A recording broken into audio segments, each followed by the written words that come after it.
Greetings, everyone. Welcome to Artcasters number 161, and we've got quite a show for you because this is a topic that people have been requesting that we do for a while, breaking into comics, but I've been hesitant to do it just because I don't know that there's really one way to do it, but I thought it might be cool to kind of tell our stories, and we've got an awesome guest tonight that's got a really interesting story on how he kind of broke into comics. And from what I understand, we'll get to this in a minute, but the story that I think I know, I guess that's not the real one, but we'll find out. But anyway, and we all have various kind of different, we're kind of in different areas of comics, I think, between the three of us. Our guest, Eric Henson, who, like I said, we'll get to in a minute. I think he's more what you guys are going to be more interested in as far as the kind of work that he's doing, and if you look at his style and everything. But before we do all that, let's kind of work our way around the room. And you're on my channel, so I assume you know who I am. If you don't, for some reason, I'm Scott with Circworks, and you can find me at circworks.com. This is my channel, so I'm right here on YouTube. But if you go to circworks.com right now, you can download the Comic Maker Starter Kit, and what that is, it is a digital product that has tons of like digital brushes, and it has page layouts, it has comic book fonts, it's got halftones, it's got character design templates, all kinds of stuff. It's totally free. You just join my mailing list. And with that mailing list, you'll also get a bunch of other cool stuff, like exclusive videos. From time to time, I'll have maybe additional Photoshop brushes and things like that. So just go to circworks.com for that. And now we're going to go over to Josh. So Josh, what's going on? How's it going? Yeah, I'm Joshua Kemble. You can check out my stuff at, right now I'd like to shoot you guys all over to topis.io for quarterly stories, because I'm like a subscriber shy of like making advertising revenue on there. So nice. I need one subscriber. So if you haven't yet, please go there and subscribe.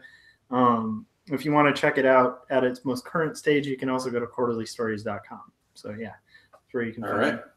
And now to our guest, Eric Henson, who has an awesome comic, Eden, which is being published through Alterna Comics, which is like my favorite comic book company right now. So how's it going, Eric? Oh, I'm doing great. Having a great holiday. You got anything you want to promote? You want to show the comic or talk about the comic? Sure, sure. If you're not familiar with me, and my name is Eric Henson, you can find my art at www.erichensonart.com. And if you're interested in any of the things that you see there, you can just pretty much click any image and it'll take you to Alterna's Etsy store or surprisecomics.com, who also sells my comics. But pretty much any of your local comic shops can get Alterna comics, and specifically my Alterna comic called Eden. Which is a sci-fi story about a warrior who has to fight all these aliens and monsters to get back her missing son. So if you want to check it out, I'm on YouTube. I have a YouTube art channel, Eric Henson Art. I'm on Twitter, Eric Henson Art. Eden is on Twitter at Eden Comics. And I'm on Facebook, Eric Henson. Easy search, easy to find. Awesome. And so you mentioned Surprise Comics, and for anyone that doesn't know, Surprise is a city in Arizona. It's a city I live in. So when I found out that there was an Alterna artist who also lived in the same city, I'm like, I got to meet this guy. So so I quickly went out to one of the store signings and met Eric and everything. So and hopefully sometime we'll get together. We could do like a drink and draw, because our guest that we had last week, Vincent DePorter, also lives in the same city, which is, it's really cool. So I thought, I don't know.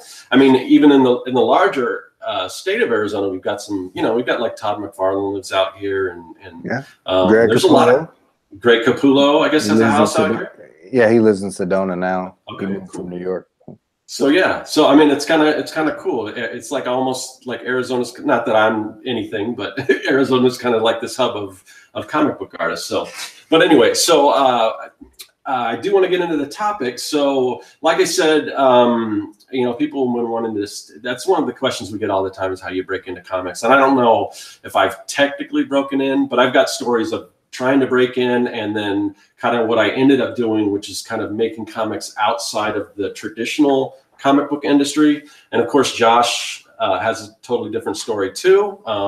he can talk maybe about how he got the Zurich grant to fund his first comics and things like that. But I think Eric's story is going to appeal to most people. So from my understanding, how you broke into comics was based on a documentary. If anyone's seen the Morgan Spurlock documentary, it's called Comic-Con, episode 4, A Fan's Hope. And I guess it was produced by Stan Lee and Joss Whedon as well.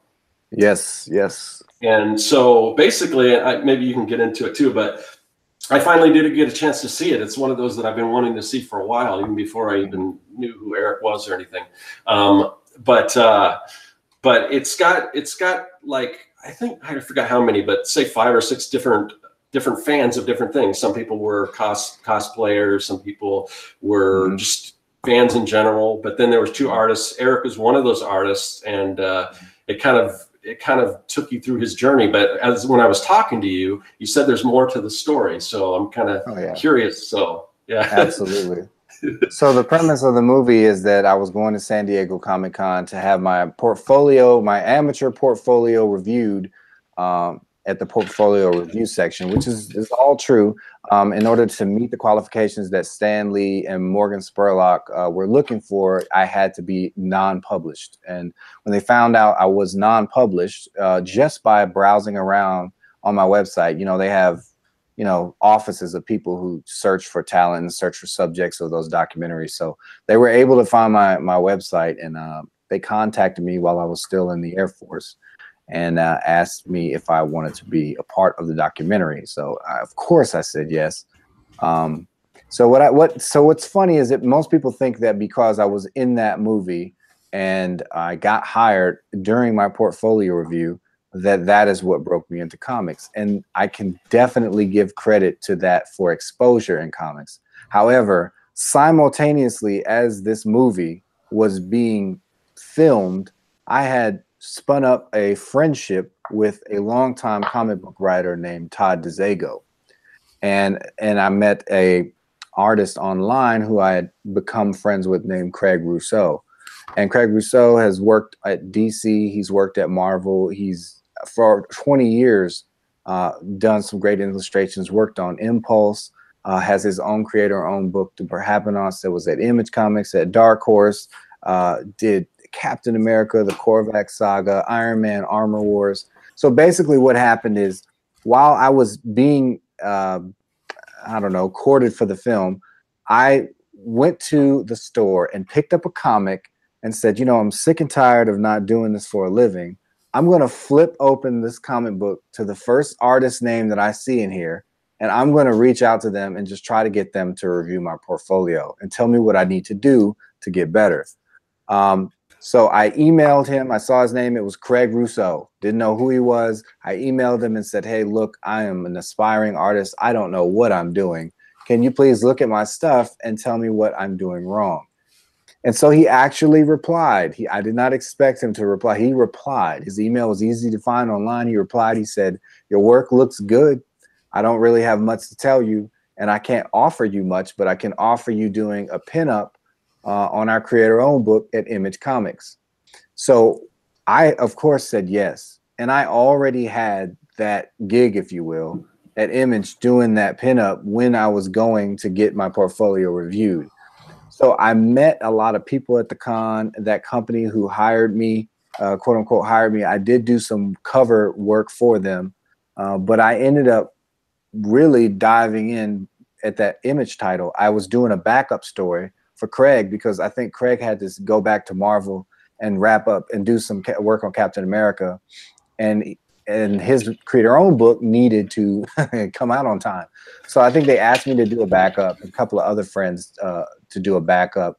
And so I did the backup and they liked it. I guess they liked it enough to roll it into the main story of the book. And I ended up co-drawing the book with Craig Rousseau. It was called Perhaponauts, Danger Down Under.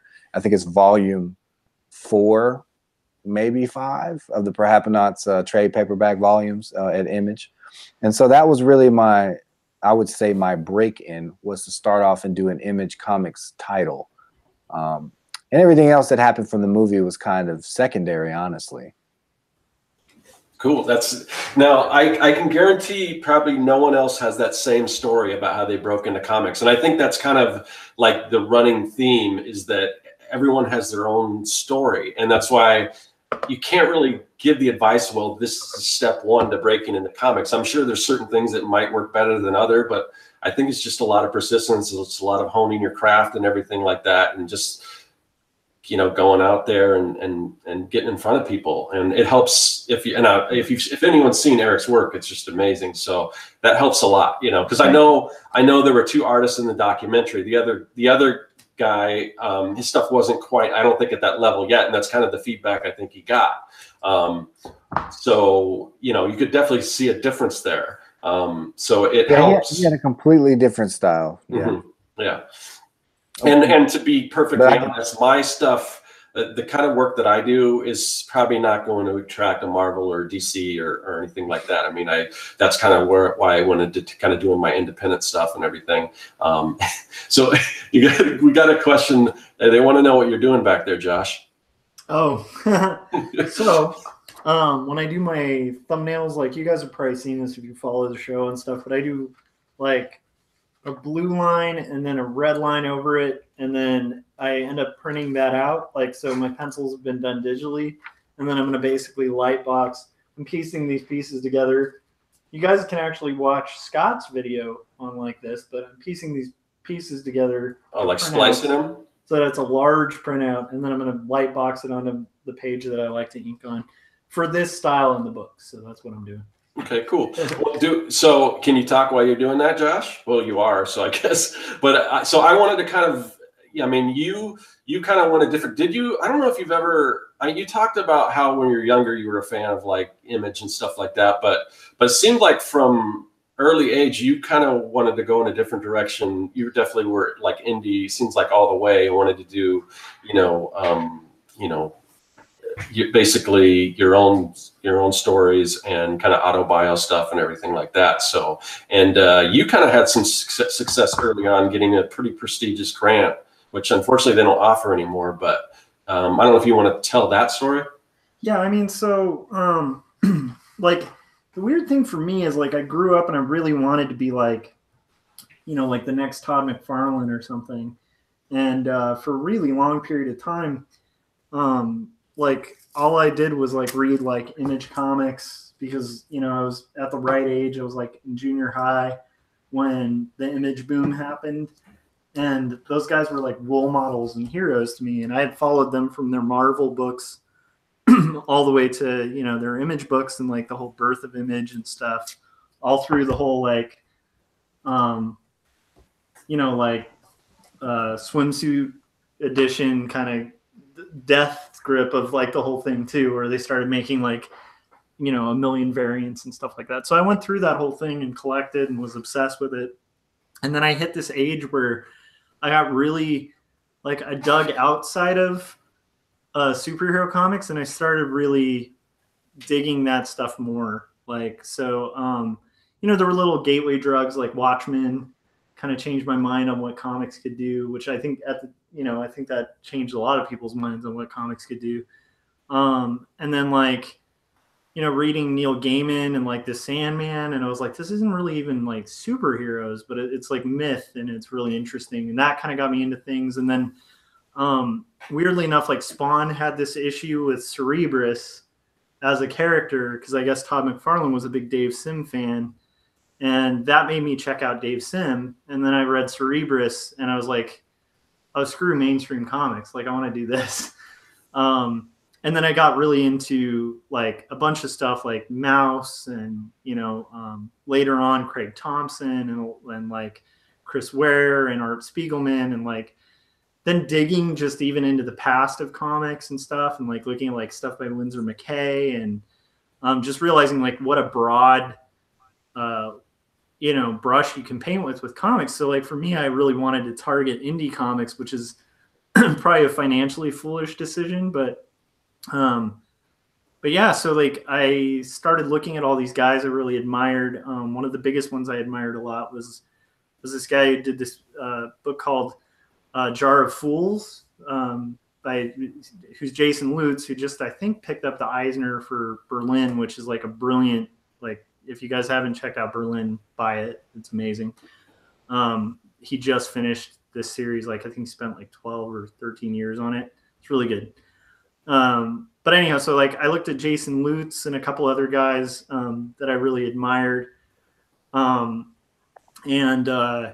had noticed they had all started kind of with this thing called the Zarek Grant, which was at the time like this grant that was given out by Peter Liard, the co-creator of the Teenage Mutant Ninja Turtles, and they gave it to people to just publish their comics. So it was kind of like pre-Kickstarter, that kind of thing. And so when I finally had gotten to the age where I got over the whole hump, which I think everybody had, Eric, I'm sure we'll get into this, but I'm sure you probably had a similar thing where, at least for me, I had a lot of time in my life where I didn't make comics to the level I should, because I was like kind of waiting almost like for somebody to just kind of like open the door and be like, you're welcomed in, congratulations. And instead of just doing the work.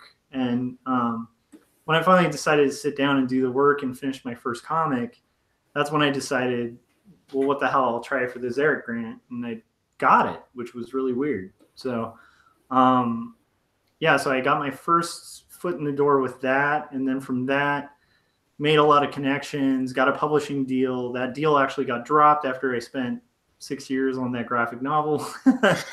And it was actually a good thing it got dropped because it wasn't that good, what I had made. And now I'm basically knee deep in another really long graphic novel, but this time I'm kind of doing it the way I would hope to before even approaching publishers, because I just want to make a really good thing. Because I've kind of gotten, for myself, like the kind of comics I want to make, I've kind of gotten over the idea of that being something I can make a solid living at. Because when I was a freelance illustrator for like about 15 years, I would get offered comic work, and like the pay comparison between what you get for like a 1-page illustration for like Women's Health magazine, as opposed to like, a comic page, even good page rate from the big publisher, it just wasn't comparable. I could never really afford to do them. And so like, I just kind of continued just building my illustration career and pursuing illustration, because I realized if I'm going to make comics, I'm going to take that financial hit. Like, I'd rather be making stories I want to make, which I think I think most creators I've met are like that. Because I've met, a lot of guys like in the NCS and stuff work on pretty big titles. And yeah, like most of them have this narrative of like, yeah, but I have a story I want to tell, So like a lot of those guys don't want to be doing like Batman for the rest of their lives, and so like, I don't know, I guess that's kind of a little bit of a piece in my kind of realm into this, or my entry into comics, but I don't think it would work that way for everyone, and especially wouldn't work now that grant is gone, because just through that grant, like I met this guy Jeff Mason, who at the time ran this comic company called Alternative Comics, not Alterna, but Alternative Comics. And he helped me distro it and helped me get it in Diamond and helped me like co-list it. And then through that, I met a couple of the guys who were published through Alternative Comics who were pretty big in the indie scene. So they kind of shepherded me in like to Alternative Press Expo and stuff like that in an area where otherwise I would have been like just kind of dropped in like out of nowhere. Because at the time there weren't like YouTube videos like explaining how to like do conventions or anything like that. So that was kind of, I don't know, it's a long-winded way of saying, but that's kind of my entry into comics. And yeah. Oh, that's cool. So we have a question. Peter Samedi from Alterna Comics is in the chat. He says, question for Eric. Eric, why are you so awesome? because I have great people like Peter Samedi backing me. That's why. So I wanted to go into this. So you have worked for like Image and some of the big publishers and some indie publishers as well. But now you're working on your own creator-owned project. And I think, that's, for whatever reason, that's kind of the thing that that Josh and I have kind of aspired to do is like, you know, there was a time where I wanted to draw Marvel, and I'm sure if Marvel came to me and said, "Oh, we want you to do a Spider-Man comic," I'd love to do that, but it's nothing I'm really pursuing. But so you kind of walk both worlds, whereas now you've got your own creator-owned project. So I'm just kind of curious what you would, if you had your druthers, what would you want to be doing? Would you want to be working on your own creator-owned stuff? Would you want to do like some of the big, you know, name characters? Would you like to kind of straddle that line and do both?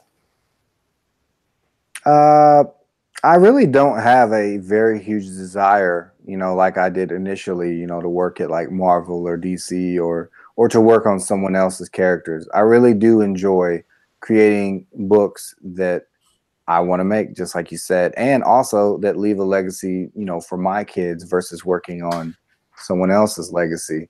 Like you, if someone approached me and said, "Hey, we want you to take over Batman right now," I probably would have a hard time saying no to that. That would be financially irresponsible. Right.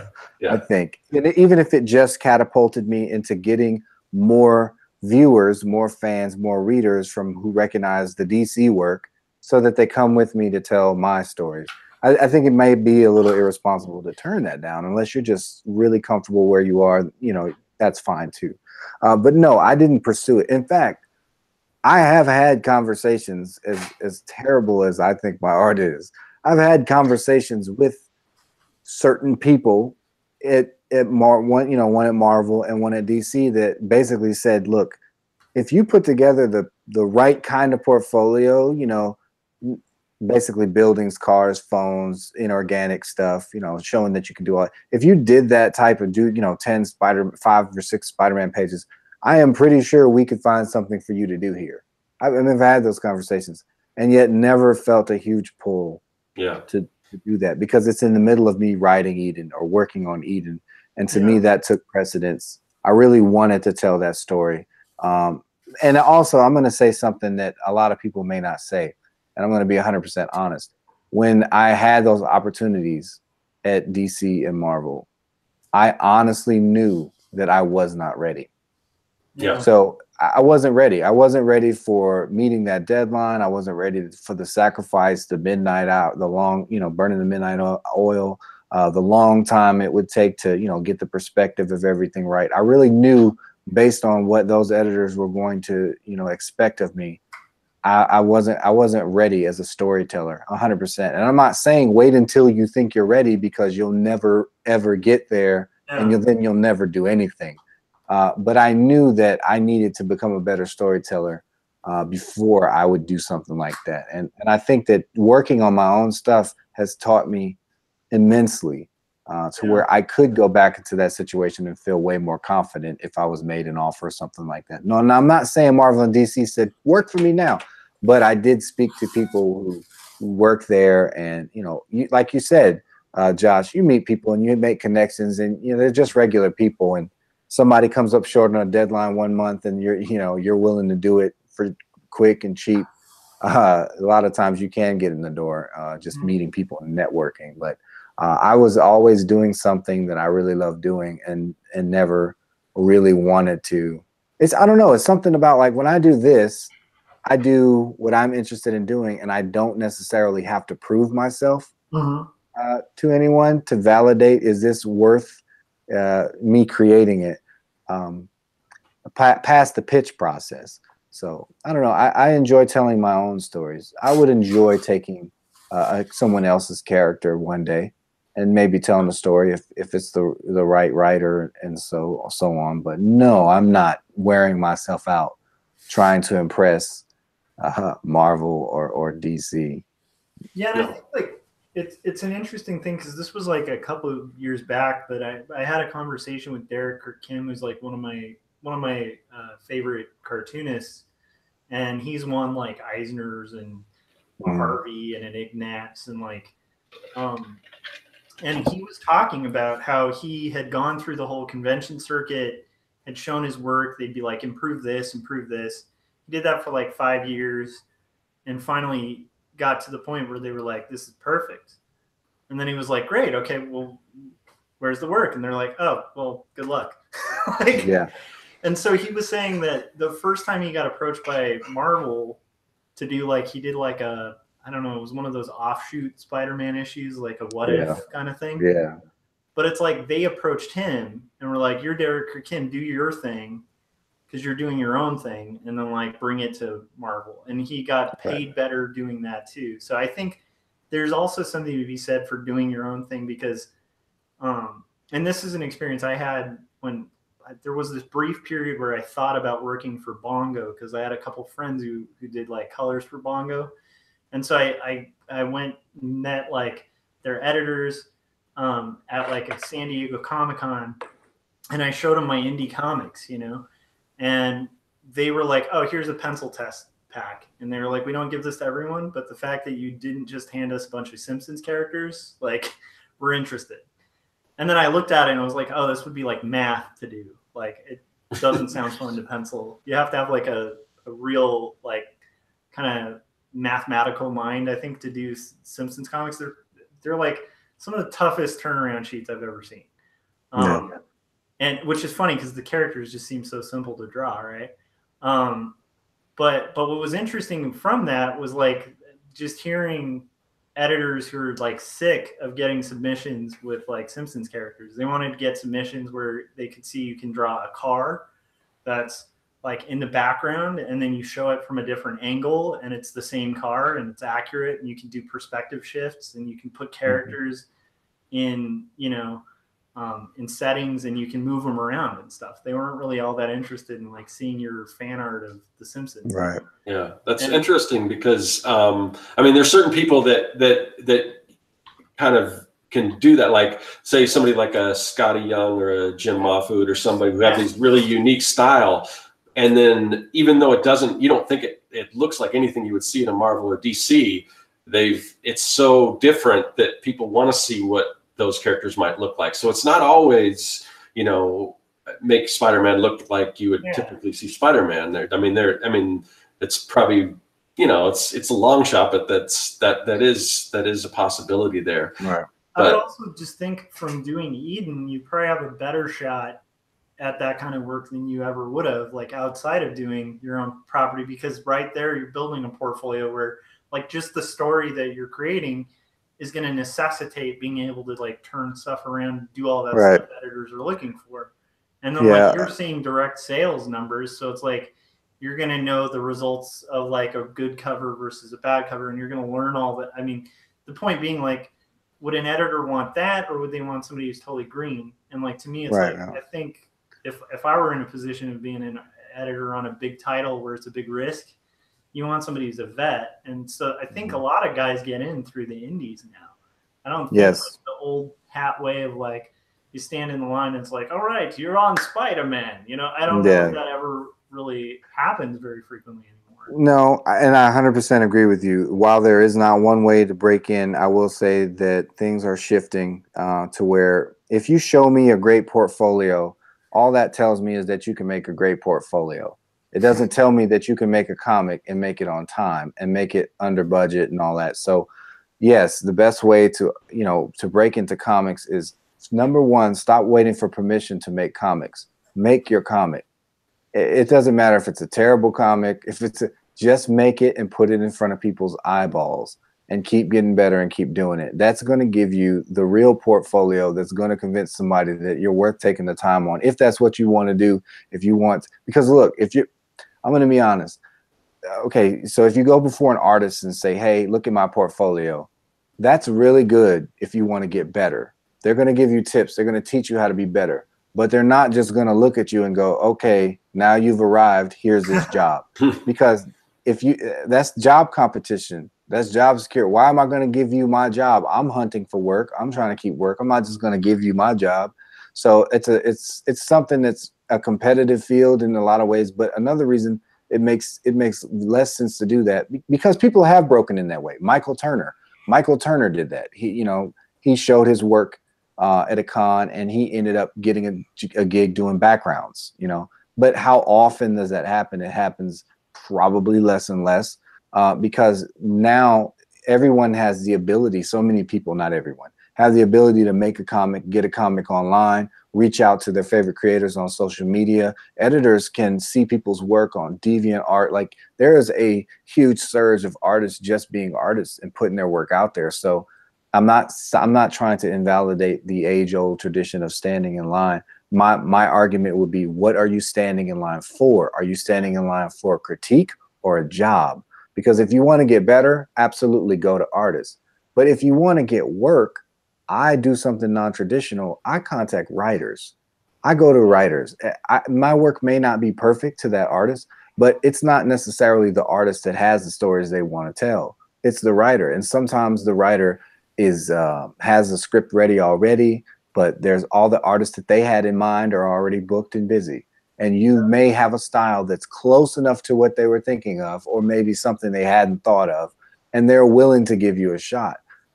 So, I mean, yes, you still need to show your work to people. I would just encourage people to maybe rethink who you're showing your work to. Why are you showing your work?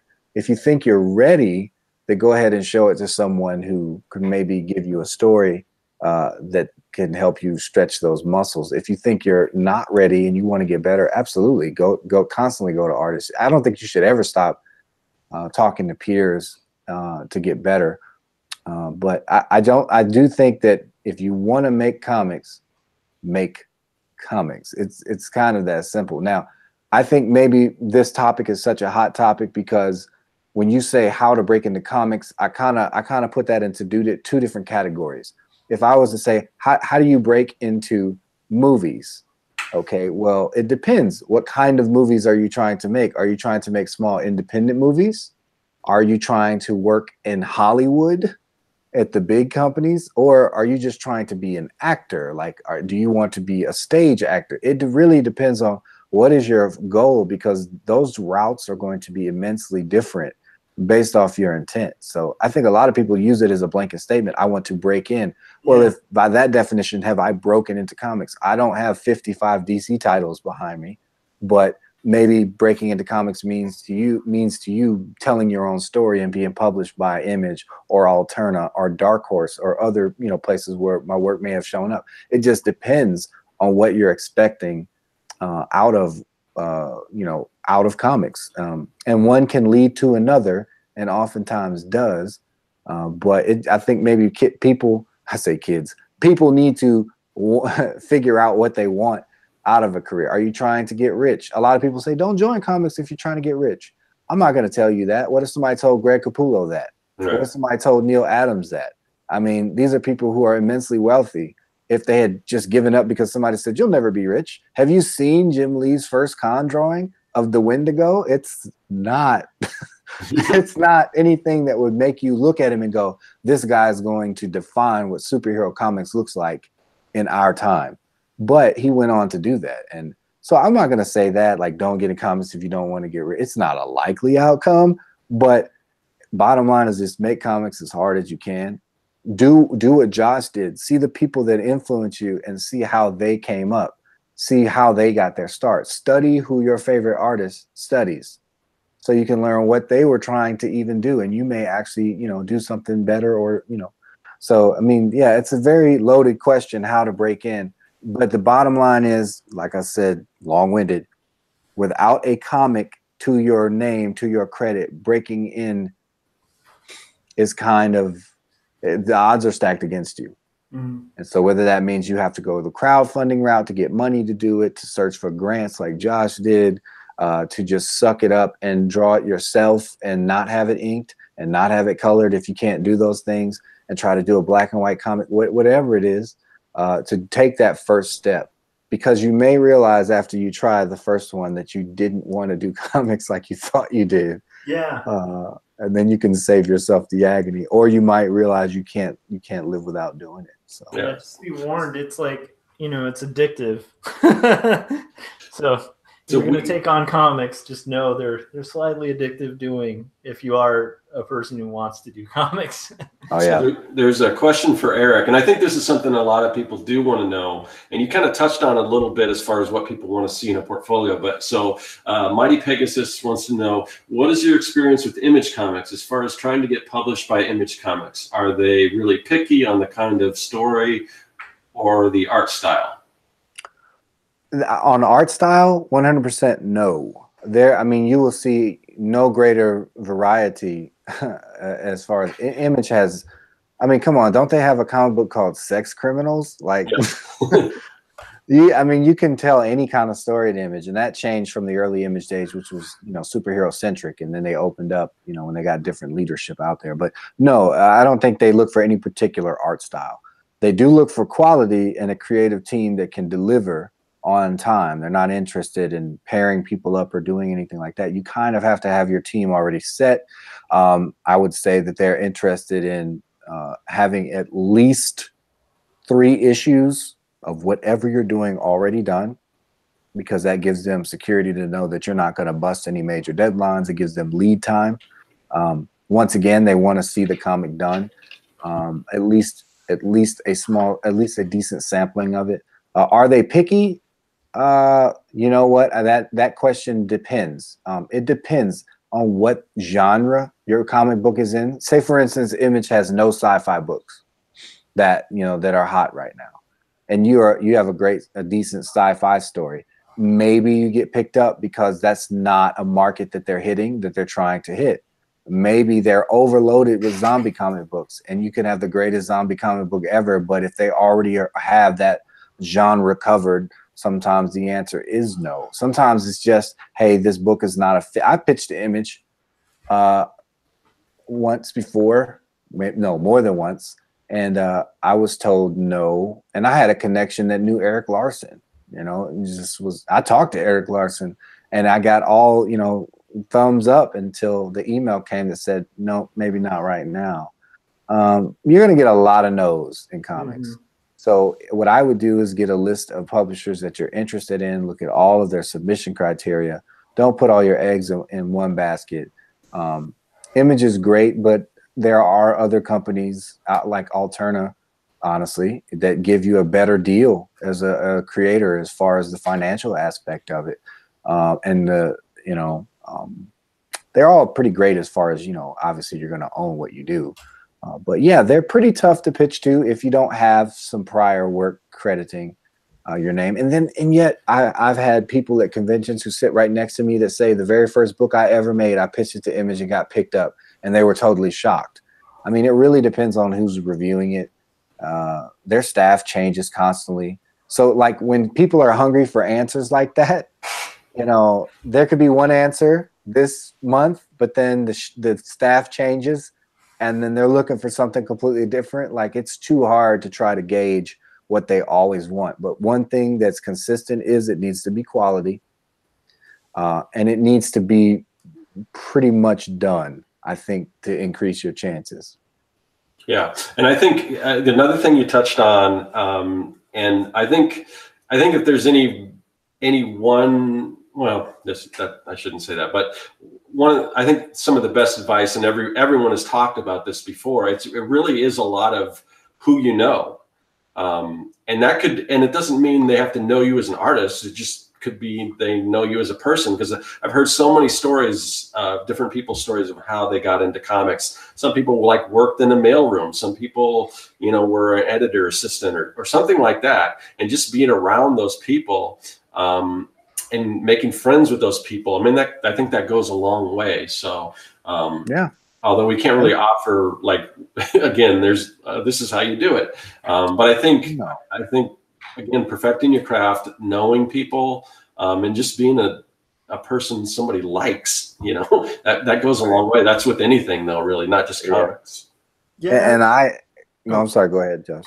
Oh, I was just going to throw out there, if you are doing the submission thing, or you're meeting and networking with other creatives, keep in mind, the comic world is really small. It's really tight knit. So don't talk a lot of shit. And I just mean that in a kind way. talk crap about other creators, because like it could be the friend of the person you're talking to. Like it's a really tight knit community.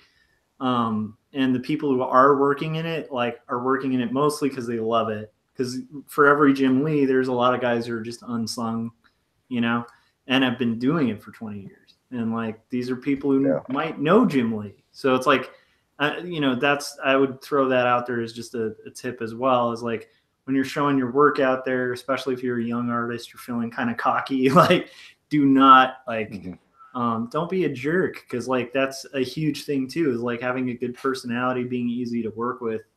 That's always going to get you far. That goes for like animation, for comics, for illustration, for anything.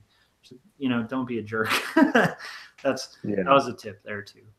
So and don't if you're getting your work reviewed too, like this is the worst, is like when you try to point out to someone something that maybe they didn't do right, and they're constantly trying to defend themselves. You don't need to do that. Just learn how to take criticism. Sometimes it'll be very polite. Sometimes some people aren't very polite. I mean, I got destroyed off camera in one portfolio review at Dark Horse that was after what you saw in the film. So I got a yes to work for Arch Enemy Entertainment, and that was good. But because they weren't expecting me to get hired on my first review, they were like, "We need more footage of stuff, so we need you to go talk to other people." And so they set me up with Dark Horse, and I went over to Dark Horse, and they were like, "Yeah, you're weak in these areas. Until you can strengthen these areas, you know, perspective here, you know, some of your foreshortening, you know, some of your backgrounds. You need to get better at those things." And so, you know, that didn't make me feel super confident. And then, you know, years before that, I went to a comic book convention in Minnesota. And the first person I went to was Dan Jurgens, because, I mean, who didn't admire Dan Jurgens and what he did with Superman, Death of Superman. And he had some how-to books that made me feel like I could draw comics. And I showed it to Danny, and I don't remember any like great reaction that he had. Gordon Purcell, who did Star Trek, man, he looked at my portfolio and he said, why is this in here? Why is this in here?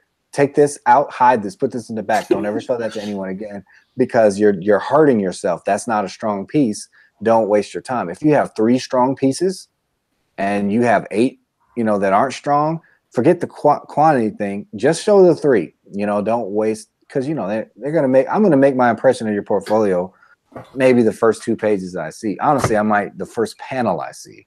So unfairly, probably in some cases, but that's just how it is. So have more work in case they want to see it, but don't expect them to go shot for shot and tell you maybe what your all your weaknesses are. And if they do, just take it.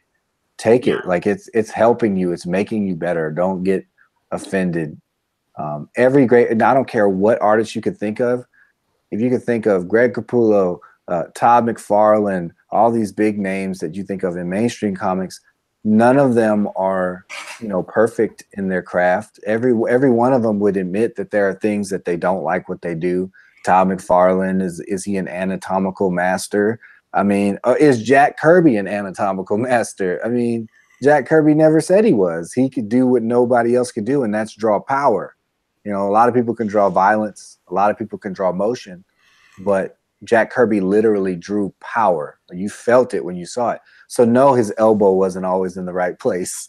But if what you do well, and you listen to people who are telling you what maybe you can do better, it's just going to strengthen you. So yeah, that goes with what Josh was saying about, like, you know, don't be mean or don't be a jerk, because if there ever was a shot at you getting on and you start like mouthing off at the first critique, well, just forget about it, because comics are small. Yeah, especially, and they're going to remember. They may not remember your name, but they're going to like that kid right there.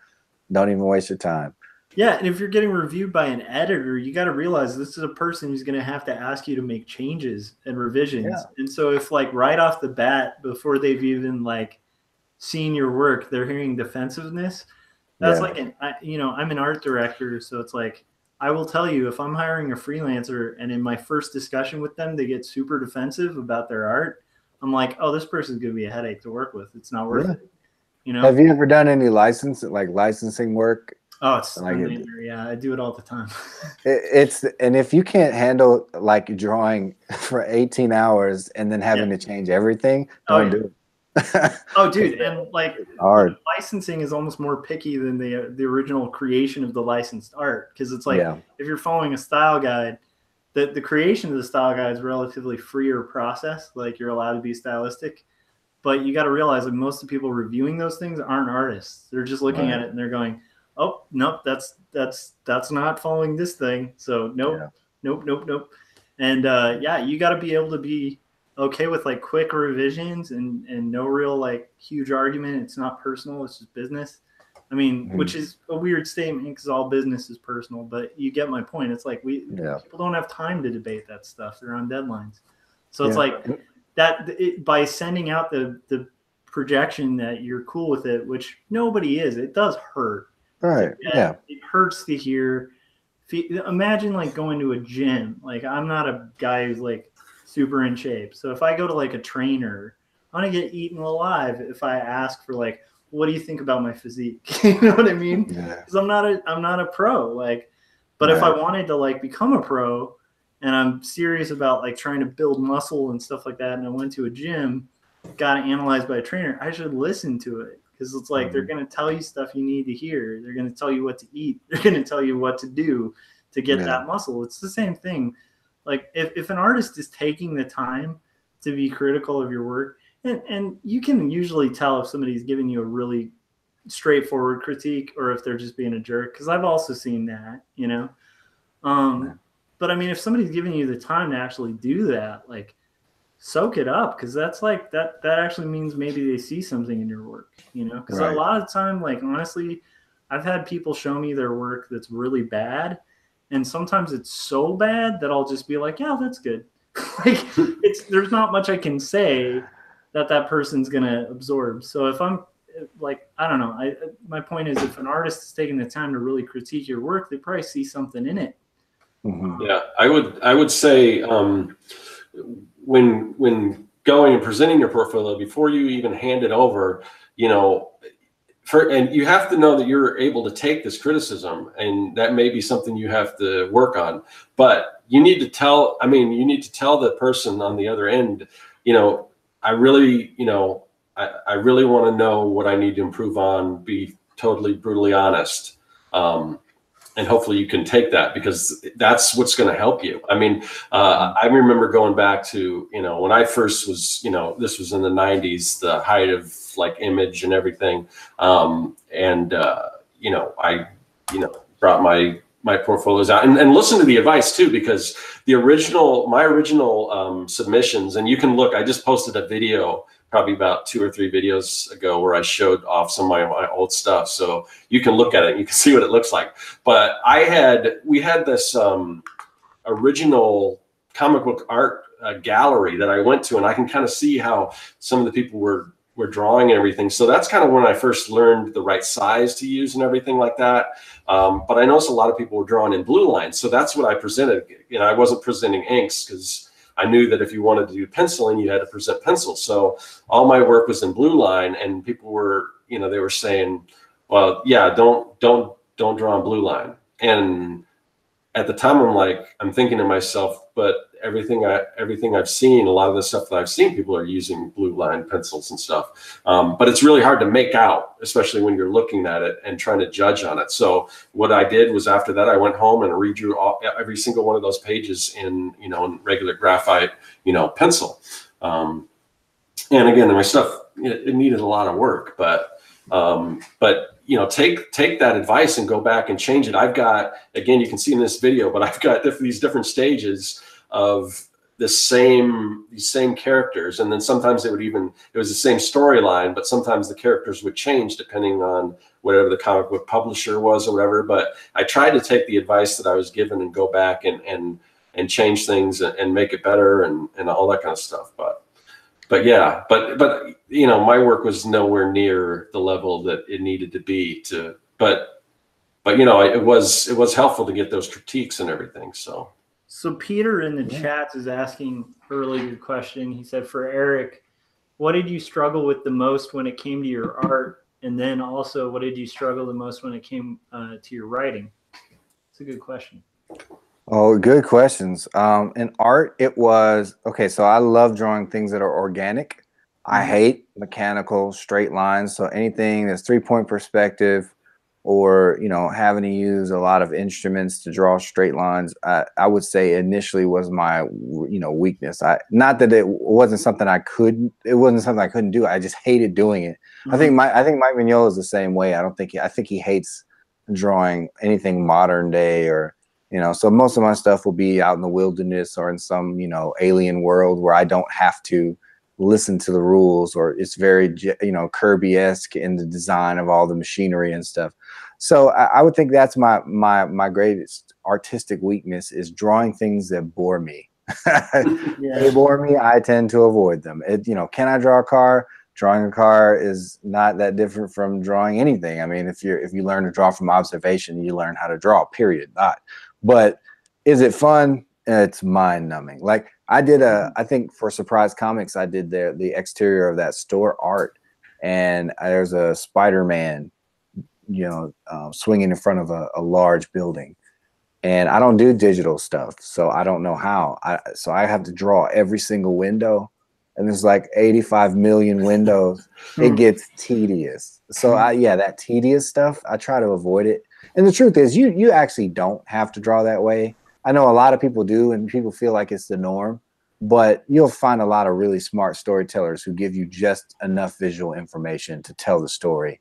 And they're happier people. They're probably not in agony. They could produce faster, produce more, and they still get that story told economically. So, everybody's not Nick Bradshaw or Art Adams with noodling like really tiny details. That stuff's fantastic, but it can make your hands hurt and your brain hurt more. So that's a weakness. I tend to steer away from a lot of, I guess, architectural detail. And then for my writing, that's a really good question, because that was the scariest part of doing an indie book where I'm writing and drawing, is because I had never written a comic book story before. I had never written anything beyond stuff that people write in school, like plays, or so that was really hard. And I was fortunate enough to learn a little bit from Scott Snyder on like his scripting process and how he scripts things, and kind of just copied this format for how he scripts things, and just did my best to try to insert my voice into it. And here's the truth: I was way too wordy. I talked too much. I had tons of exposition. I was not really good until Peter Simeti, which I don't even know if he's still in the chat. Peter Simeti, when he reviewed my indie comic, was super honest and was like, look, you really ought to think about taking this out and changing this. And just like those people we were describing, to not be those people, that's how I was. I was reluctant. I was resistant. I was like, no, leave that in there, because that's so important. If you take that sentence out, the whole comic book is going to be trash, garbage. I was really foolish about that experience level that he had at reviewing all these books. And so I found that around issue 2, just really listening to someone who had written a lot of comics or seen a lot of comics written and edited a lot of comics, and that it was, it's more about trimming the fat than it is coming up with something to say. So yeah, my writing was, I don't think it was terribly strong, but in the course of one miniseries, I think like issue 4, I think if you read issue 4, it's 10 times smoother than issue number 1, just because of the feedback that I took and put into practice. And a lot of it was him, giving assists and said, hey, maybe you want to reword this and change this up. So, but yeah, the most challenging thing about writing was cutting down all the words, learning how to say something without bogging down the pace of the book, and telling it economically. And I'd like to sum it up. The hardest thing about, the art was just forcing myself to draw things I don't enjoy drawing. Yeah. I know. I mean, I know from my book, because I'm on issue. I just finished issue 4 of my book, but and issue 4 has a lot more dialogue, a lot less dialogue, a lot less exposition than the previous issue. And part of that is the pacing and everything. But but yeah, I mean, that's something I struggle with too. So I'm, you know, and there's unfortunately, you know, the next two issues, and to conclude it, there's still a lot I have to tell. So it's going to be tough, but you know, but it's challenging.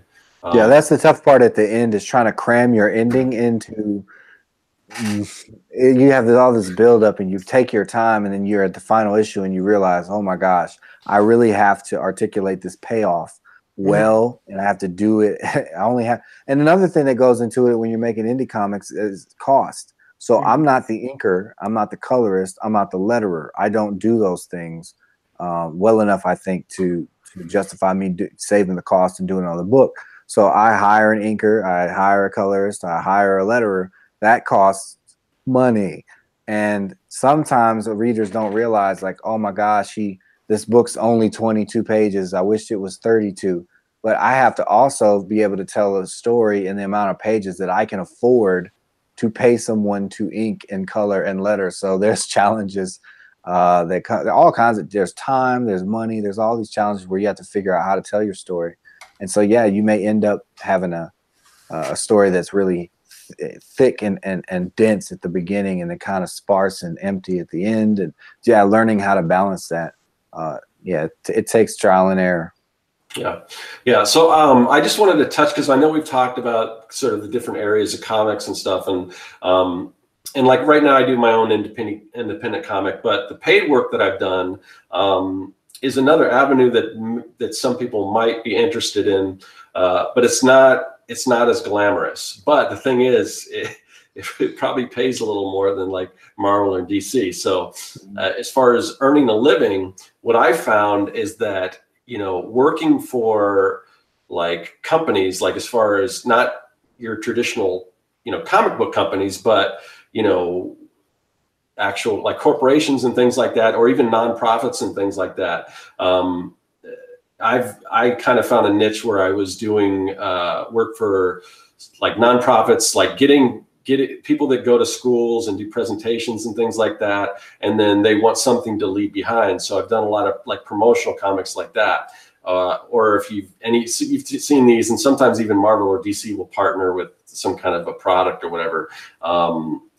And those type of things, they pay a lot more. So as far as the work that I've done, got paid for, that's kind of the route that I went for that, you know. Oh, that's interesting. And yeah, the page rates aren't, you know, I think a lot of people, it would be very sobering to find out, you know, what your average page rate is working those kinds of jobs. And then it's also like, you know, for guys who are on contract, what they make is very, very enticing. So there's a pretty big gap in between those two. And it's the grind. It is a grind. Like if you're doing one comic a month and you're illustrating one comic, it may be hard to support yourself or your family. I mean, if you got 2 gigs, yeah, you're going to make more money, but you're going to not be present at events and social functions. I mean, it can be a little bit taxing on you physically and mentally. So yeah, the comic industry is a perplexing, mysterious beast, because if any other industry followed the business model for comics, I don't think it would be. Imagine if you wanted to make a big studio movie and you pitch the movie and they're like, okay, we're not going to pay for it and we're not going to do the advertising. You pretty much just have to give us the movie and we'll just do distribution and we'll take a cut of the money. And I know you can do that with tons of independent films, you know, but that's not the norm for Hollywood. Like, imagine if that was the only way to get a movie made, there'd be like 4 movies right now. So but also on the flip side, comics has been able to do it and still somehow survive just through I guess the fans they just love it so much, and the artists who produce it and the writers love it so much that it's just not going to die. Yeah, and I think the fans, that's the big component. Like, even though, like, say, typically, unless you're a big star or whatever in Marvel or DC, it doesn't pay a lot, but that notoriety is a definite plus, because you can go to a convention and you can sell your original art and you can build an audience. And if you build an audience, and that's kind of what I'm trying to do on YouTube and through basically just build an audience for the things that I create. And you get a big boost if you are on a title or something like that. So even though you may not, you know, if you look at the amount of work you put into a page versus what you're getting paid for that, there are some other benefits there. Just, being somebody that somebody recognizes as somebody that produces this work, that works on these characters, that can really help you as far as, whether it's commissions or selling your original art and things like that too. So it's not all bad, I guess I would say. No. So it's a combination of all those things. Yeah. So I don't know. I mean, do any of you guys have in trying to kind of break into comics, have any interesting stories? I know, like for me, I have a couple, like, and again, they didn't go anywhere because I wasn't at any kind of at that level at all. But again, like when I was first trying to break into comics, like when I was, I wanted to either have my own creator thing through like an Image, which back then I don't even think they did that unless you were like a major, already established person or whatever. But I think at the time, I think Dark Horse had an imprint that had some, creator owned stuff and everything. So so I kind of was pursuing that, and then also just, I had some drawings of like, Batman and all that kind of stuff. But I did because, like I mentioned before, McFarlane lives here. And again, this was the height of Image. So I went to San Diego Comic-Con, and there's like no way there's no way. I mean, the line to see Todd McFarlane was just crazy. You just couldn't do it. But because I live in Arizona, and at the time I was working in children's entertainment, and there was I don't know, it was like a trade show or something, and we were presenting this kid show that we were working on, and I heard that McFarlane was going to have a booth there, and there wasn't anything as far as that Todd McFarlane was going to be there or anything like that. But just on a lark, I had my portfolio with me just in case. And, it ended up that at the time he had younger kids, and he had brought his kids to this kind of kid, expo or whatever.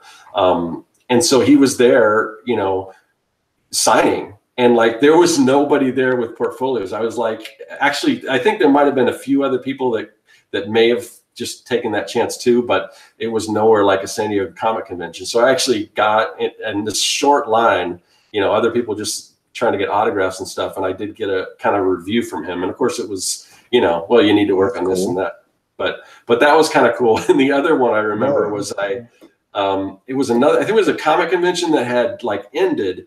And I don't even know, because I probably wouldn't even do this now, but I don't know why I did. But I think I was waiting to see the guys from Chaos Comics, which at the time, I think Brian Pladillo, I guess, is the publisher. He created Lady Death, and back then it was Evil Ernie, and now it's a different company or whatever. I think they're Coffin Comics, I think.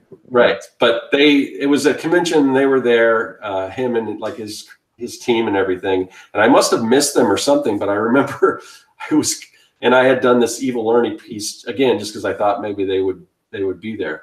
And so I missed them, and then I saw them in the parking lot, and I actually went up to them in the parking lot. I don't know why. I don't know why either. I don't know. But they looked at it. You mind if I can show you this real quick? And they looked at it and everything. So I don't know if I would recommend doing that, but sometimes that stuff works. I don't know. It didn't work, but it did. You won't know until you try. So. Yeah. So, but those are some interesting interactions I had as far as trying to get my work out there. What about you guys? Anything like that? No. Well, so I have a couple weird ones. Like when I was a kid, because I think I'm a little bit younger, not much, but a little bit younger.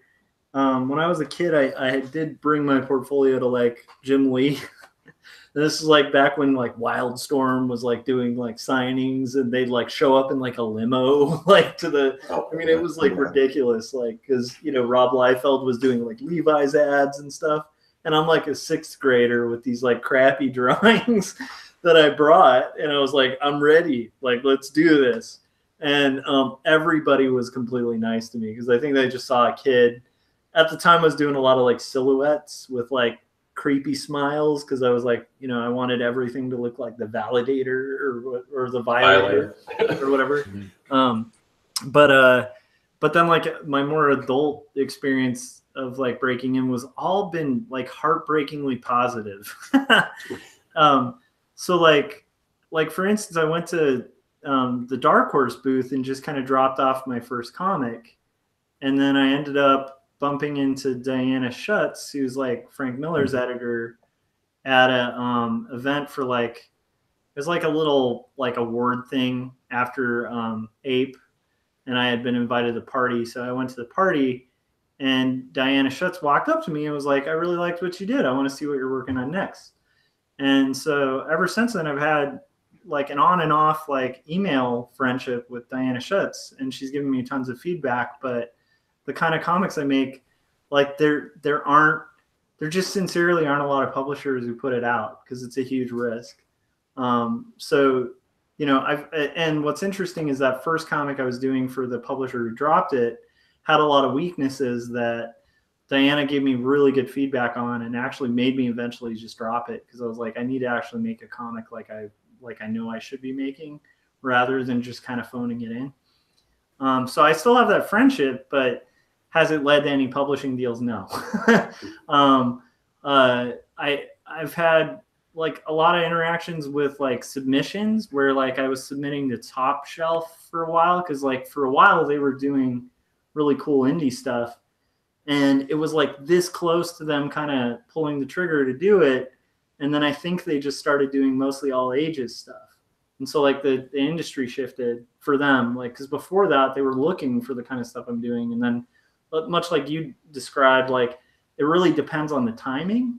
And so, and then I've gotten, you know, your typical kind of rejection letters too. Like I've sent stuff long ago. I sent a bunch of stuff to like Fantagraphics and got a nice rejection letter.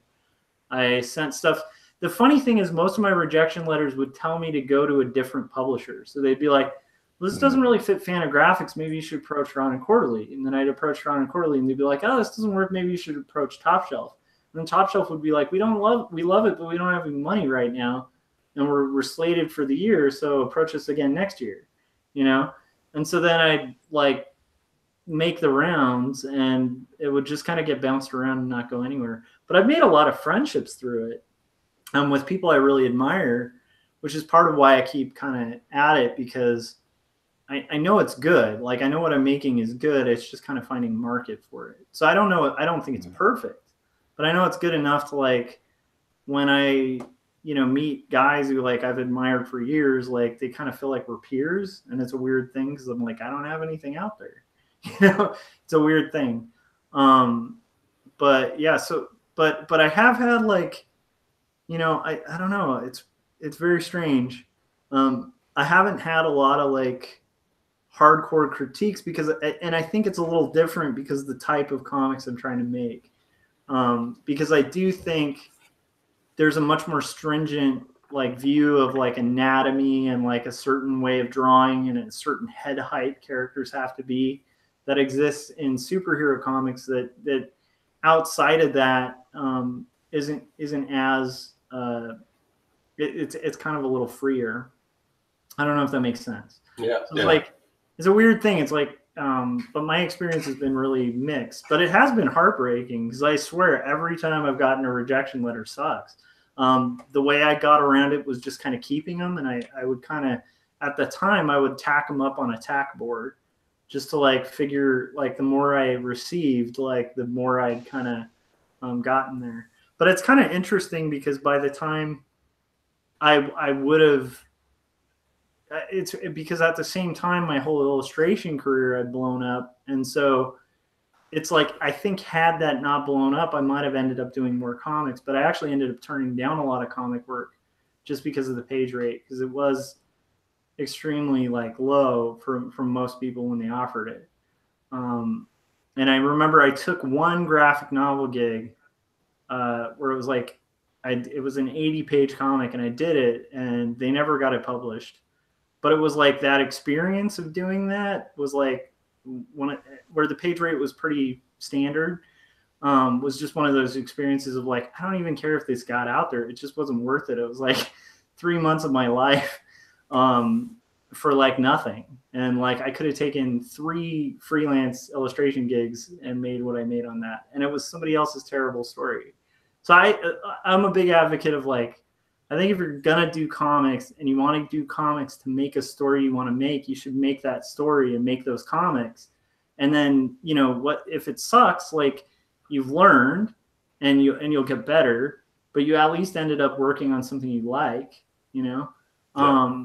And if it doesn't suck, like, then great, and then you can use that to get the attention of publishers and stuff like that. But it has been a really mixed, I don't know, just to be honest, it's been a really mixed experience, because it's like I get a lot of positive feedback that's like I'm on the right path, but the method of getting it out there still to this day is like a total mystery. I think I'll probably just put it out myself, but I don't know. Yeah, that's kind of, I mean, obviously that's the route I'm going. Yeah. But we got some questions in the chat. So I think Eric kind of touched on this a little bit, but it might be something to go on a little deeper. But Alpha Proto says, I have heard that you have to either be a good artist or a fast artist. What can you get? What can get you to break into comics faster? Quantity of work or quality of work? And I know, Eric, you mentioned that if you've got 6 pieces and 2 of them aren't great, don't put them in there. Just just use the 4 that are, or the 5 that are, or 4. Yeah, my math's off.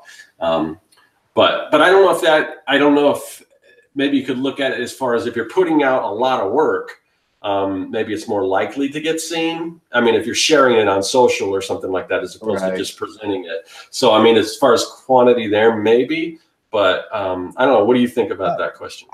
I think in comics, there's a saying that you're either good, fast, or cheap. And in order to be a guy or gal that gets a lot of work, you got to be at least 2 of those 3. Right. Good, fast, or cheap. So I don't know how true that is. Yeah, I think that if you focus on becoming good and doing the work, doing the quality work, and forcing yourself to maintain a schedule where you produce that work at a regular interval, I think that if you produce quality work at a decent speed, then that is the best you can focus on, because the cheap part is not really always under your control. You get offered a lot of times a rate that they're willing to pay you. It may be chicken scratch. It may be semi-free. I mean, the stuff I did at Image, the first few things I did at Image, I didn't get paid. I did it because I wanted to be in a comic book. And if those creators could have paid me, I know they would have, but they were honestly like, hey, we can't offer you much, but if you just want to get in comics, we can give you a quarter of the story we were going to do, and you'd be helping us out, and it'd be benefiting you.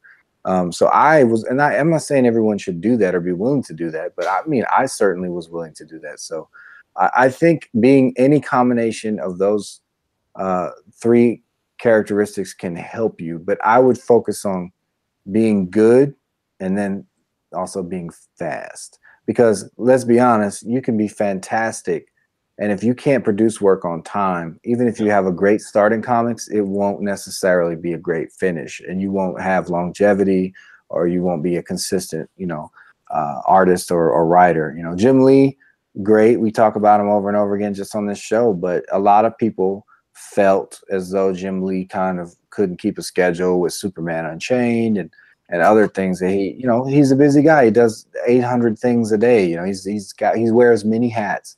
So you don't want to burn readers or burn people who are looking at your work by, letting them down as far as the scheduling goes. So I really wouldn't worry about the financial part, being really cheap.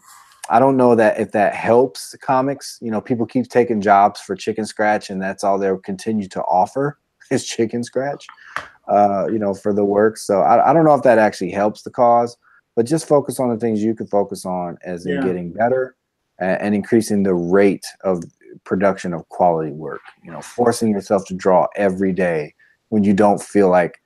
I literally set an alarm on my phone, even though I work from home, that says, go to work. I treat it just like a job where I have certain hours and I work those hours, and then I force myself to be disciplined, just like I would if I was working at someone else's business.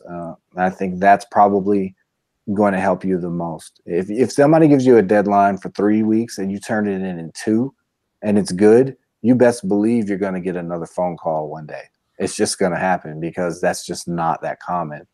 And they're going to want you to do it in the 2 weeks. That's the thing. I always I try never to let clients know how long it actually takes me to do something, but I always turn it in ahead of time, but not too much ahead of time. Yeah. Well, you don't want to burn yourself, because then if you turn it in way too early, then you're going to end up changing everything because they're going to fix this, change that. We have time. I also think actually you're bringing up a really good argument for why people should start now too, because when I first started doing professional art, like one of the biggest struggles I had was like estimating how long something took. So like when I quote somebody for a job, I would underestimate like how long it would take me. And this is like when I was really early on, and I learned pretty quick, like the hard way, that it's better to kind of like overestimate and like have a better idea. You have to have a clear idea of how long it takes you to do things, because if you don't, you're going to end up in that snowball. And I can't even imagine like working on like a monthly comic would be just a massive undertaking, like penciling an entire, it is, even if it's 24 pages, like think about just thinking about the amount of work that goes into that's a lot of sleepless nights,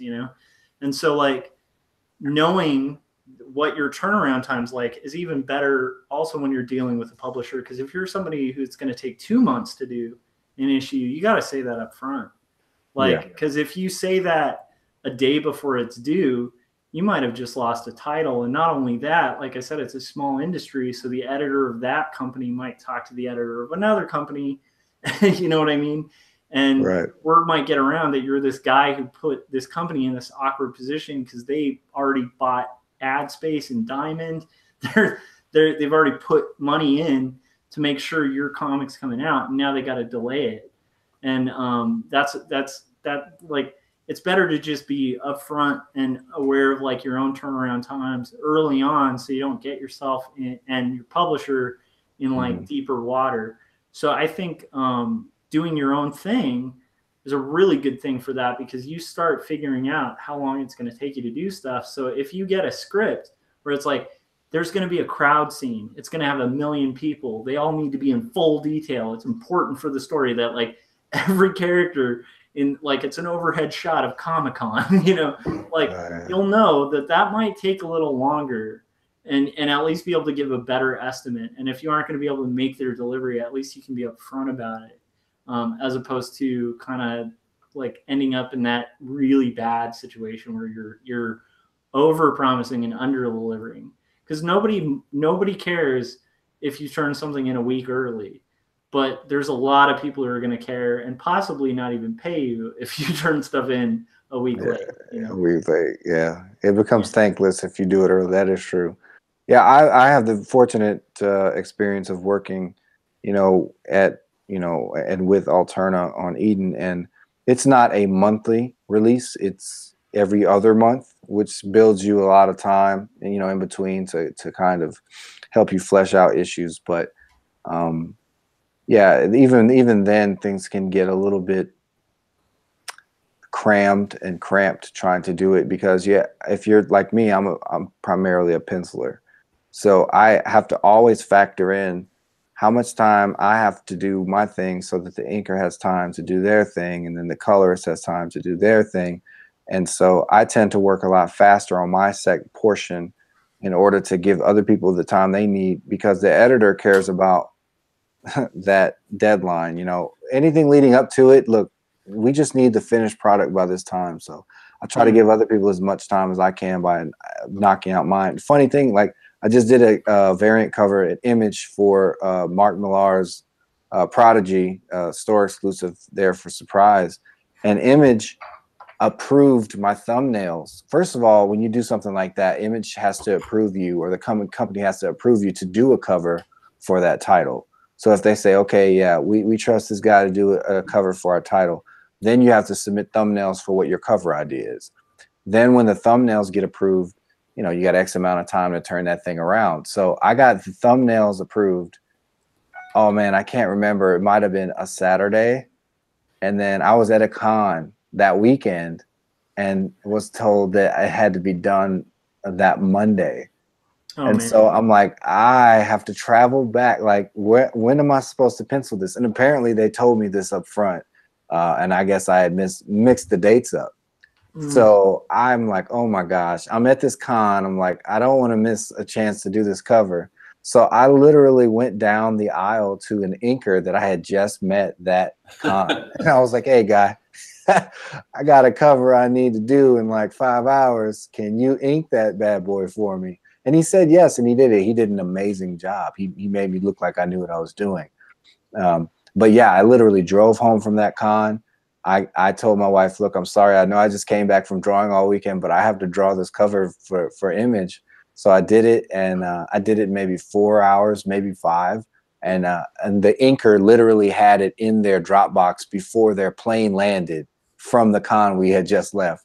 And we ended up doing that and almost still did not hit that deadline because things come up and you have to factor in all of these variables of things you can't know. So like Josh was saying, don't just say, oh, it takes me 5 days to draw something.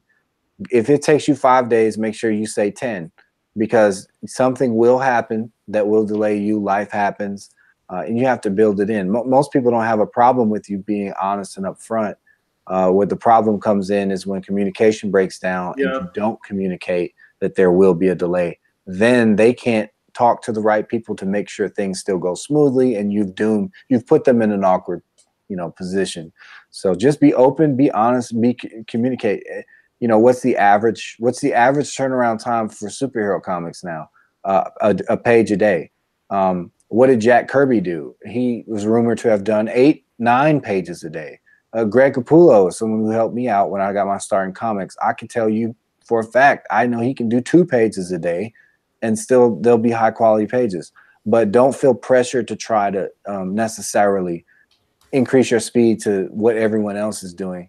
Just be honest about what you can do and do it well. And then as time goes on, you'll get faster, because not because of some magical enlightenment you'll have, but you'll become faster because the situation will demand it and dictate that you will be fast. So yeah, I mean, there's some pages that I would have spent more time on if I could go back in time or have more time. But at the end of the day, you just got to get the story told. Be honest with yourself. No matter how much detail you're putting into that crowd scene that Josh is describing, how long is the average viewer going to look at that panel? It's going to be a couple of seconds. Maybe they'll go back and look at it again if they really admire artwork. But they're going to look at it as long as it takes to read that word balloon or read that word box, and they're going to move on. And so, yeah, you just have to learn how to pace yourself. And like I said, give the information that's necessary to tell the story, because I've seen firsthand where I'll draw some elaborate building and it's going to get covered up by a word balloon.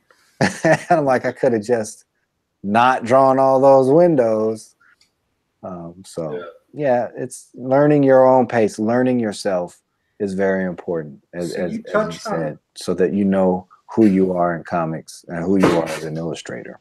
You just touched on something I'm kind of curious about, wondering if maybe you can get into, but you're kind of also managing a team of people and having to handle that workflow of divvying the work between, multiple talents and having to kind of accommodate their timelines as well. Like, penciling and then allotting enough time for an inker and allotting enough time for the, letterer to get the lettering and the word bubbles in there.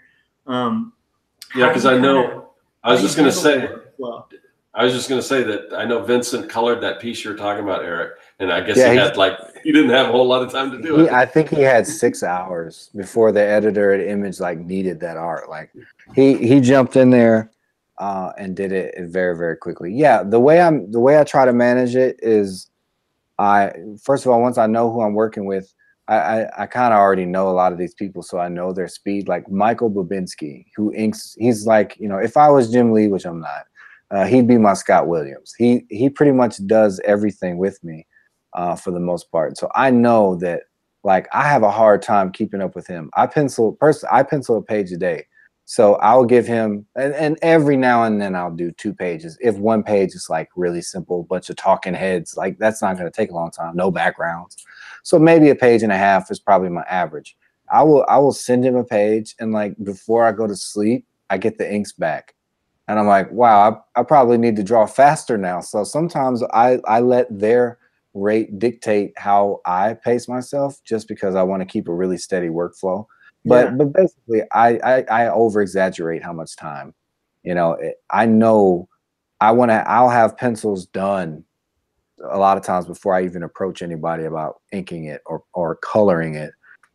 So yeah, it's hard. You have to build in an extra 2 months. Don't assume a comic book takes a month to make. A 20 to 24 page comic book, you think, oh, that's 30 days in a month, I have time. No, you need to put 2 more months on that at minimum before you can do an issue successfully while managing a team. And here's the thing: if you look at Eden, every single issue has a different colorist, and that is not by design. That was not done on purpose. That's because life happens. Like the first colorist left and went into animation. The second colorist went into doing like statue designs and drawing statues and painting statues. The third colorist, the third colorist did half an issue. He picked up to cover the first guy's slack. And then one of them has a very sick family member, and had to take care of that family member and had to leave the project for the final issue. And then the fourth colorist really there's 5, but the one who does issue number 4, she stepped in, and we didn't have any huge delays or anything like that, but she was like, I think, in the middle of moving. So she's working from laptops in coffee shops and on airplanes. So, oh my goodness, it was very challenging and to manage that team. So you're a penciler, but you're also the creator, the owner, the writer. You're the editor, technically, for a lot of it, and you have to, sometimes ask for changes, or maybe the inks aren't what you thought they'd be, or maybe they interpreted your pencils incorrectly because you were lazy drawing your pencils sometimes. But yeah, there's no real way to go into it. Don't go into it thinking it's going to be smooth. The number one thing that I could say is communication. Like that's it. You have to be honest and open about everything. You have to be super transparent, and that's really the only way teams who stick together for a long time. Is to be transparent. The worst thing you can do is talk trash to the inker about the colorist, and then talk trash to the colorist about the inker. And that stuff, it's a small comic book world. And you have to treat everybody with respect and understand if they have to stop working on your stuff, that your stuff is only the most important thing to you. It's not the most important thing to them necessarily if you create and own that work. So the team changed out constantly. I wish I could say it was like one team the whole time and it was easy to manage, but it really wasn't. But I have a new respect for people who work at publishing companies that have to manage creative teams. And it's a headache because you're so nervous. Is this one guy gonna make this other person late? And it's not fun. Always knowing your job is in somebody else's hands if they're late or if they mess up. So you can be a little bit naggy sometimes. Yeah, it's interesting because everything you're describing goes into art direction too, where it's like you're leading creative teams, and every once in a while, life happens. People call out sick, like people sometimes change jobs, that kind of thing, and yet you have to get this product out like consistently. Just trying to keep people's morale up and trying to keep like the workflow flowing and make sure what you were saying about communication is a huge thing, because I'd say I'm not that far into art direction. It's probably like maybe my 4th or 5th year. I think 5th year art directing. But it's like the one thing I've seen just consistently be a problem is a lack of communication. And like 9 times out of 10, that's usually the issue. So things blow up or whatever, or somebody doesn't hit a deadline and then a client's disappointed or something like that. And usually it's literally, it could have just been solved with like somebody saying, hey, I need like an extra 2 hours on this project or something like that, I think the more open you can be with communication, like the easier it is to collaborate with people, because that kind of work is like you're a bunch of cogs kind of working together to like get this thing done. And if one of the little cogs like gets thrown out, like the whole thing kind of dismantles. And if like a cog goes, you got to replace it like quickly and efficiently, and hopefully it's built right so that the whole thing works. It's a fascinating thing, working in teams. And I think that's actually, weirdly enough, it's like I love doing it, because when it all works, it's beautiful. And when it all works and like you get this beautiful product at the end, it's beautiful. But what I love about indie comics, like, is like the ability to, like, if you want to, you can do everything, which is like that's what I try to do. It's a lot more time consuming, but I love that. Like, I love the fact that comics are like one of the few mediums where if you really want to, you can be like a Daniel Klaus and you can do everything from like pencils to colors, you know. Like you can run the whole gamut, or it can be a team oriented project. It's really flexible like that in a way that like film isn't, because like with movies, you'd have a really hard pressed time filming an independent movie with yourself as the cast, as the director, as the writer, like, and you're wearing multiple hats. Like that would be a little more difficult in film, where it's like you're the writer, the director, you're also like kind of the actors because you're drawing it. So it's like you're taking on a lot more hats than I think a lot of people could in any other storytelling medium. And so I think that's like one of the big draws of comics is you can kind of like, if you can't build a team, you can do it yourself. However, if I suddenly were like told I had to crank out like an issue every 2 months, I'd have to have a team. You know, that would be a hard rate to hit if you're doing everything. Like, I'm impressed you can do the writing and the drawing like with that time frame, and that's a tight time frame in my mind, you know. I learned how to write very quickly. Like I can literally sit down at 9 in the morning, and by noon I'm done with writing that outline. And now it's not very good. But what I do is I actually do kind of a Marvel style. Like I'll sort of write it. I'll write an outline. I'll write a script. I'll write what people's general reactions are, because like Josh said, it's like, that's not a lot of time. So yeah, so I'll just kind of figure out the dialogue after I've drawn the panel. I go for very broad strokes. I know what the story beats are, and then I put the words in their mouth later, or somebody else does when they do the final edit. But but it can be challenging. But I think the writing part is the fastest part for me. I know for some people it's the opposite. It's the opposite for me. Writing is tough, and it is tough. And I'm, like I said, I didn't say I do it well, but I can do it fast, and so that's one. And I do it cheap, so that's 2 of the 3. So I can do that part. So yeah, that is a little bit. It's a little bit tricky to do all those things. But I've only ever done that. Like, you know, my creator-owned book is the most experience I have just not being a penciler. Everything else I just penciled, so I didn't have to worry about anything except my own deadline. I didn't. So, but right outside of that, you know, yeah, this has been the majority of my experience for the last few years.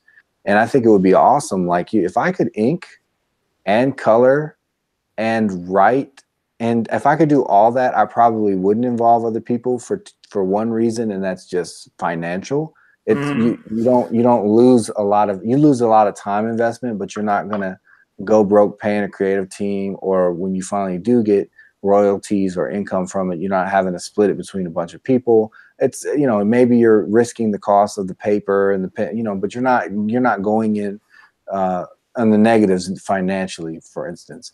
But I will say this, that after being a part of creative teams, I think the end product probably is more unique when several voices come together, because there are things that the colorist is doing that actually has done on the 4th issue of Eden that I never would have thought of, because I'm going so fast. And then when she does it, I'm like, oh my gosh, that's better than anything I could have thought of. And so I do also see the value in that creative collaboration, such, you know, the same kind of filmmaking does, because man, a bunch of people telling the story can sometimes do something better than that one person, and vice versa. It can ruin it. So just have a good team. But if I could do like Josh, I probably would, just because I think I'd probably feel a little bit more in control of what I was creating, and it'd be exactly what I envisioned. But I don't always know that exactly what I envisioned is the best thing for that story. And I'm very open about that. You know, I'm not very, you know, like colorists will be like, is it okay if I do this? I'm like, look, if it's not in the script, do what you want. Like this comic will be best when you do what you want to do and you have the freedom to do what you wanted. That's why you got hired. You didn't get hired because you're a puppet that I can puppeteer. I chose you to do this project because of your natural instincts. Now just go be you. And if something gets really off the rails, I'll let you know. But chances are I'm just going to look at it and be like, wow, that's greater than what I could do, which is nothing. So that's awesome. Yeah. So we're getting a little long in the episode, so we're probably going to want to wrap it up. But there are a couple of questions I wanted to address, hopefully quickly in the chat. One of them I'm just going to answer myself because it has to do with digital artwork, and I know, Eric, you don't really do any of that. So Squatchy Inc. says, question for all of you: with tablets and computers advancing so much, is it considered bad to draw and color a whole comic digitally and then just having it printed? No, not at all. I mean, these are just tools, whether they're analog tools or digital tools. As long as the end product looks great, it doesn't matter how you do it. So no, there's no problem with that at all. What's the other question is for Eric, and you know, I think you could probably briefly just wrap this question up pretty quick. But Keeman Monet Arts, Eric, how many hours a day do you put in towards working on your comic? Initially, it's 9 hours a day for a page, but I've through experience gotten it down to about 4 to 6. Cool. So I can do a page in about 4 to 6 hours. Nice. All right. So is there anything else before we kind of go around and wrap up? Anything else you wanted to mention as far as the topic goes or anything like that? Anyone? I have one thing. Yeah. I would say, like, I just want to be devil's advocate here. Your comic's not legitimate unless it's printed on a Gutenberg press. That's all I have to say. Now, it's just reinforcing what Scott says. Like, I have a preference for hand done stuff, and there is like a wow factor. Like, and I always bring up Chris Ware when I bring up favorite artists, because like he's just one of those cartoonists I look at and I envy. And one of the things that blew my mind about Chris Ware was when I found out that everything he did was hand done. There was this moment of like, holy crap. And then I looked carefully at the lines, and you see this little split on these perfect Illustrator style lines where it goes into 2 times, and you realize he drew it with a ruling pen, you know, like, so, but I don't think most people care. I think artists might look at it, and I don't think really we even care, but there is like a big wow factor when something's done analog in a really impressive way. But at the same time, I don't think at the end of the day, like, any consumer cares, because like was mentioned before, you know, when people are typically reading comics, they're just breezing through it. And like, I've had this experience recently. Like, I'm rereading Watchmen, which I haven't read in like 3 or 4 years. So it's like, I feel like that's one of those books you got to read every 3 or 4 years. And I'm breezing through it. Whereas like the first experience of it, I was just like absorbing all the stuff, and I was blown away by like all of the weird, just crazy detail Gibbons put into it. And now when I like am reading it, I'm just whizzing by it. And while I'm doing that and enjoying more of like just what Moore put in there. But while I'm doing that, as a cartoonist, I'm having this like little heartbreak moment of like, the majority of people when they read my book are just going to flip through it. Like, all those little things that you're like throwing in there, you know, there's a small percentage that might be like really into it and be like, this was hand done. But I think that's mostly like, you know, our other artists, not so much like the market, you know. I don't know, Eric, what do you think about that? Well, I don't know. It's hard to say. It'd be hard for me to not do that level of detail, just because it's a professional thing. You know, for me, I can't go back and look at it if I know I didn't give it a huge percentage of my best effort. But for sure. Yeah, I mean, I as far as the preference between digital and traditional, on the contrary, I find out that more people are shocked that I still work traditionally, that maybe, you know, there's no shame associated with using those tools, you know, like that question was asked. No, I don't think people care one way or the other, or even know how it's done for the most part to begin with. Yeah, agree. Yeah. But yeah, it is something to nerd out over. If you have looked at Josh's stuff, I mean, all even his lettering, his hand lettered, everything. I mean, it's so. I mean, when his book is finally, I mean, released, I just think it's going to be this work of art, and I hope it gets crazy critical acclaim, because just the amount of work that he's put into it. So, but you know, that's for artists and stuff to geek out over. The average person probably doesn't care. So anyway, so Josh, where can everyone find you? Anything you want to promote? So you can find me on quarterlystories.com, or you can go to Tapas and search for Quarterly Stories and subscribe by adding it to your library there. And then you should jump right over to Scott's page and sign up for his mailing list, because he's giving away this cool package for free. It's insane. And he built his own font, and it's really cool. So you guys should exploit that, because it's a free, pretty awesome comic font that like he built out of nothing. And it's more than one font. There's a like basically a dialogue font, and there's a special effects font. But yeah, Josh mentioned earlier in the show that he just needs like one more subscribers on his Tapas page to where he can be monetized. So anyone in the chat, if you're not subscribed to Josh's comic, definitely do that, because he's so close. So that's awesome. But yeah, like Josh said, you can find my stuff and the Comic Maker Starter Kit at circworks.com. I've wrapped up Young and the Dead #4. It's not out yet. I'll probably be running a Kickstarter for that in probably March, I think, early March. So just keep an eye out for that. But yeah, so Eric, where can everyone find you, and what do you want to promote? Right now, Eden, it's still ongoing, the 4-issue miniseries. So you can go to your local comic shop. I'm always going to pitch that they go to the local comic shop and support that brick and mortar store while they can, and pick up Eden.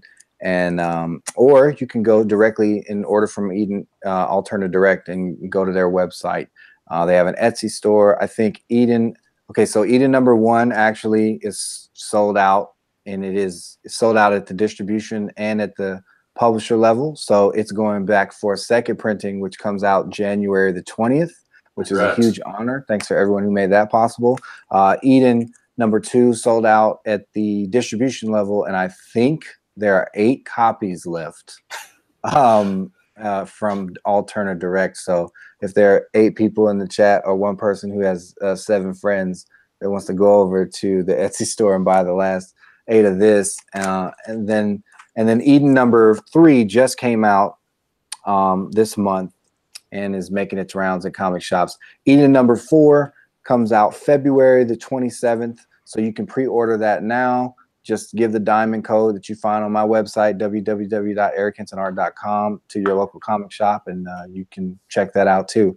And a trade paperback is going to come in 2019 with a bunch of extra art behind the scenes, an alternate cover, creation of characters, just a whole lot of extra content that I think you'll enjoy. That's awesome. Yeah, and I collect Eden, and I've got multiple copies, and maybe autographs. So maybe now that they're in their second printing, maybe I've got a collector's item on my hand, or a few of them. So awesome, and we really do appreciate you coming on, Eric, and kind of telling your story and everything. Thanks to everyone in the chat. And just so you know, if you're new to this, if you want to know what this is all about, this is a show that we do every week, but it does alternate between Josh's channel and my channel. So right now, this week it's on my channel, next week it'll be on Josh's. And also, you know, usually it's on Thursdays around 9 o'clock Pacific time, but that can vary too. But so you you know, sometimes it's hard to know when we're going to go on, but if you want to know when we're going to go on, the easiest way to do that is to join our mailing list. There's a link in the description, as well as a link to all of our channels. Eric's included in the description of this video. Yeah, and also, you know, Eric didn't mention that he does also have a YouTube channel with tons of cool, you know, him drawing all kinds of your favorite characters and everything too. So definitely check that out. But yeah, if you want to know when we're going to go live and everything, just join the mailing list for the Artcasters, and we don't spam you or anything like that. Usually about 30 minutes ahead of time before we go live, we'll send out an email to let you know where and give you that link. And so, yeah, check that out. And again, thanks to everyone in the chat and everyone watching after the fact. And we will see you guys all later. And yeah, that is all.